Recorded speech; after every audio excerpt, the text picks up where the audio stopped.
You really can solve a lot of male problems by getting in shape and making money. You still have problems. They're just smaller and you have more resources to handle them.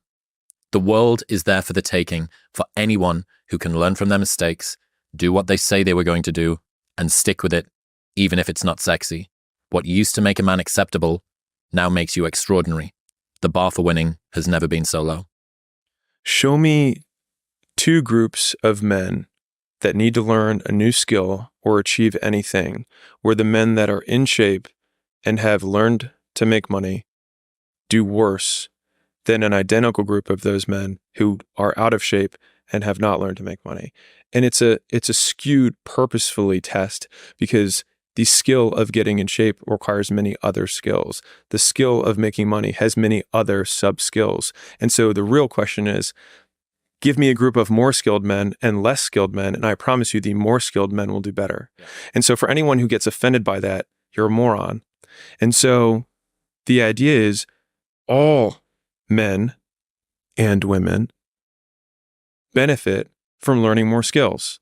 There's no world where being more skilled hurts you. What about the bar for winning has never been so low? If you think back to college when you were a freshman, you think, wow, this is so hard or whatever. And then by the time you're a senior, you're like, man, these kids are so soft. And so we remember things as harder than they were.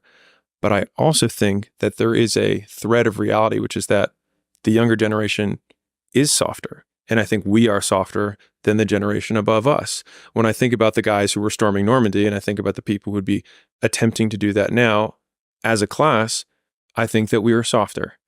And so the thing is that if you can barely decide to take any action at all and peel your eyes away from your phone for just a moment, it's so much easier to beat everyone else, because most people are overweight, they're distracted, they're poor, they have so few skills, because it has never been easier to start a business, to make money, to get in shape. It's just also never been easier to do nothing. And so in a world where it's never been easier to do nothing, doing something becomes extraordinary. Yeah. The bar genuinely never has been so low, which is, it really does blow my mind, sort of the self-defeating cynicism mindset. And I think also that's why the idea of the lonely chapter resonates so much with people, because it literally is like taking the red pill. If you see this version of the world where you go, I can impact my outcomes. I can learn a thing, apply a thing, and then I change as a byproduct of doing that. As soon as you take those steps, you realize almost all of the people around you who have parts of their life that they're not happy about are kind of making a choice for it to be that way. Now, it may be an uninformed or an ignorant choice because they haven't taken said pill. And then you go, oh, fuck. That means that all of the things I don't like about me and I don't like about my life are my responsibility because I can change it. But given that you've got generalized cynicism everywhere, as opposed to thinking, I'm despondent, this sucks, I wish that the world was more hopeful, you can still think that and also go, that means that my competition has never been weaker, more vulnerable, more fragile.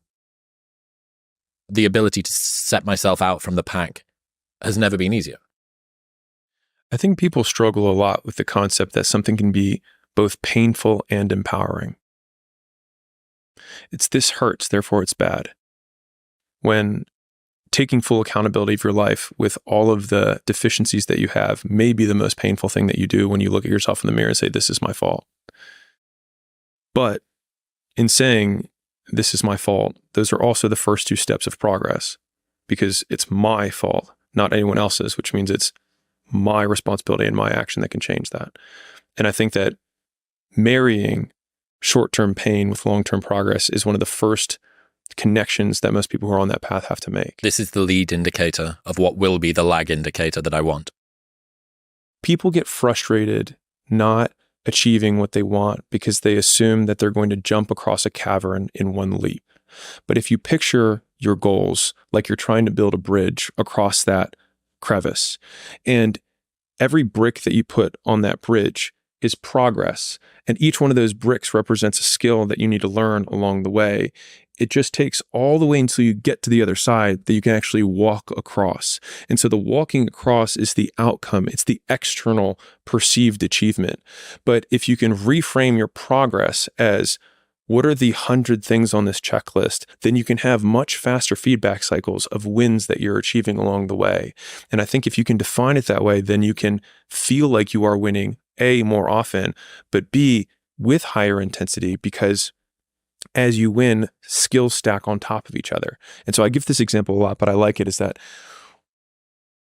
if you learned how to do math, that's a skill. Great. If you then learn how to do accounting, that's a leveled up version of that skill, but you have to know how to do math before you can do accounting. Once you learn how to do accounting, you can learn how to do transactions and structure deals. And then all of a sudden you can become a CFO. And if you learn how taxes work and insurance work, and you learn how to raise money, all of a sudden you can be a rainmaker.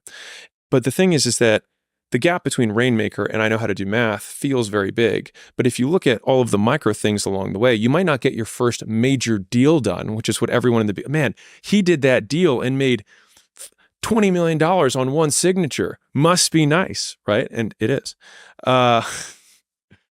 But if you break those things down into the requisite skills, then you can make significantly more progress along the way. And I think that is more positively reinforcing. And I'm sharing this because this has been a perspective that has served me so well in my life, because the goals that I have now take many years to come to fruition. I'm working in a goal that in the next probably 18 months, I will have been working on for 13 years, and it will probably come due. And the crazy thing is that the bigger your goal, the bigger your timeline has to be. But the even crazier thing is that the bigger your timeline, the easier it is. If I said, you have to learn French and you don't speak French, and you have to do it by tomorrow, it's impossible. You're not going to do it. There's no way that you're going to be able to do it. But if I said you have to learn it in a decade, you're like, oh, I could easily do it. You could probably learn 10 languages in a decade. And so all of a sudden, the goals that you have can be significantly more achievable, and you can feel like you're consistently making progress by moving out your timeline. But because people are so short-term minded, because they can't just stop scrolling over and over again, they actually make it harder for them to achieve their goals, because the only goals that they deem acceptable are ones that are on an unrealistic timeline. And so they doom themselves from the beginning.